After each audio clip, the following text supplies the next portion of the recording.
División del Norte fue una coalición de fuerzas revolucionarias durante la Revolución Mexicana, liderada principalmente por el general Francisco Villa.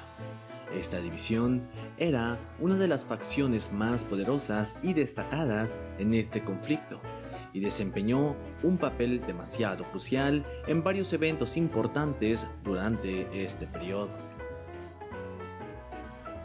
El grupo guerrillero armado conocido como la División del Norte se constituyó originalmente con gente proveniente de diferentes estratos sociales, pero principalmente de rancheros y gente del campo.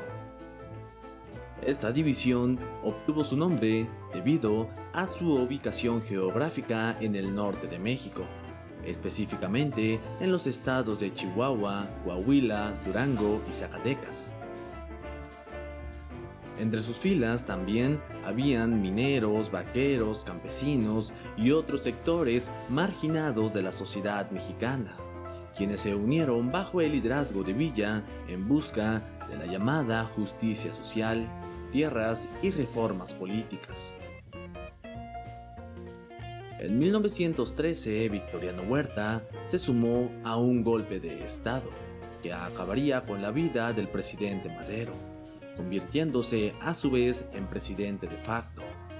Pancho Villa era un guerrillero que ya había tenido experiencia con la División del Norte y para el momento de la muerte de Madero se hallaba en los Estados Unidos. Ante los llamados de Venustiano Carranza, gobernador de Coahuila, de rebelarse contra un gobierno usurpador, decidió sumarse a la lucha. Francisco Villa, conocido popularmente como Pancho Villa, era un líder astuto que ganó fama por su habilidad para movilizar las masas y su audacia en el campo de batalla. Bajo su liderazgo, la División del Norte llevó a cabo numerosas incursiones militares, batallas y escaramuzas contra las fuerzas del gobierno que estuviera en turno. La División del Norte se formó como resultado de las circunstancias políticas. Así pues, Francisco Villa se unió a Venustiano Carranza con el objetivo de derrocar al usurpador de la presidencia. El 29 de septiembre de 1913, en Jiménez, Chihuahua, Francisco Villa fue designado como general y líder único de la División del Norte. Bajo el liderazgo de Villa, la famosa División del Norte avanzó incontenible hacia el centro del país, hasta llegar a la capital para derrocar a Huerta. Derrocado Huerta, no tardaron en surgir múltiples luchas de ego entre Carranza y la División del Norte, encabezada por el también llamado Centauro del Norte. Por lo que nuevamente Villa se levantó en armas, desconociendo al gobierno constitucionalista de Carranza y proclamando el suyo propio.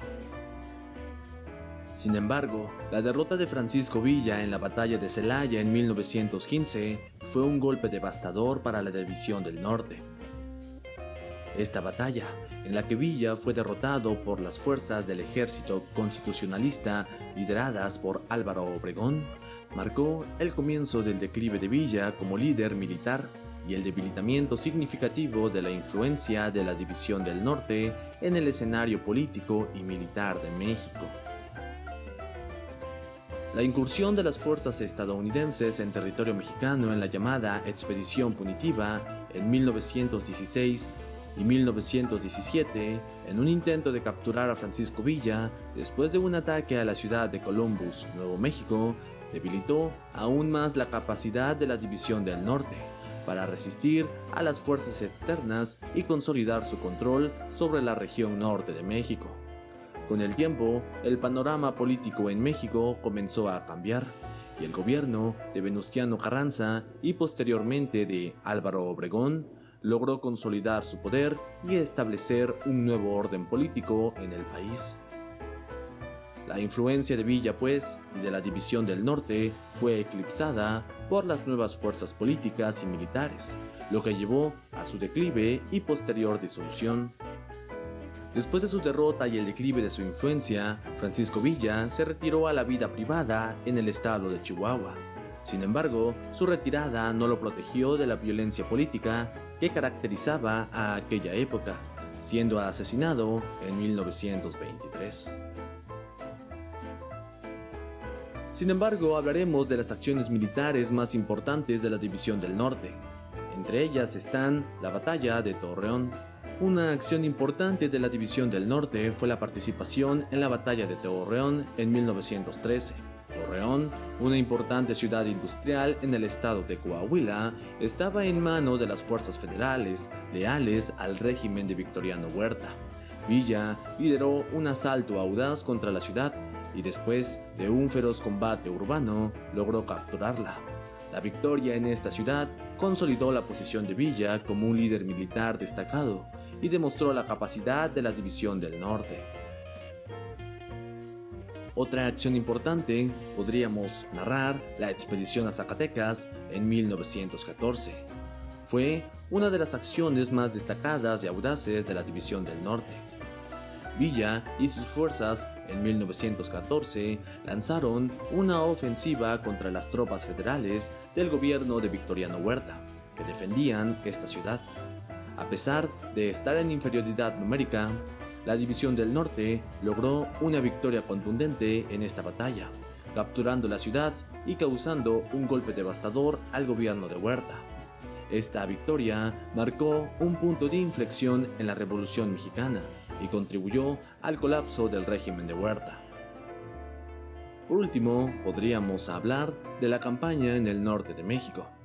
A lo largo de la Revolución Mexicana, la División del Norte llevó a cabo una serie de campañas militar por todo el norte de México, defendiendo su territorio contra las fuerzas federales y participando en incursiones en territorio enemigo. Esta campaña o estas campañas incluyeron operaciones de guerrilla, asaltos a convoyes militares y acciones para asegurar el control de rutas estratégicas y recursos claves en la región. La habilidad táctica de Villa y la determinación de sus hombres les permitieron mantener una presión constante sobre sus oponentes y contribuir significativamente al curso de la Revolución Mexicana en el norte del país. Así que mis amigos, hoy vimos qué fue la División del Norte, sus inicios, cómo se consolidó, sus principales batallas y su principal declive. Esto principalmente por nuevas fuerzas políticas y militares más poderosas que la del propio Villa. El día de hoy tuvimos un video de la División del Norte, no demasiado extenso, sino pequeño, claro y conciso. Sin más mis amigos, nos vemos en un próximo video.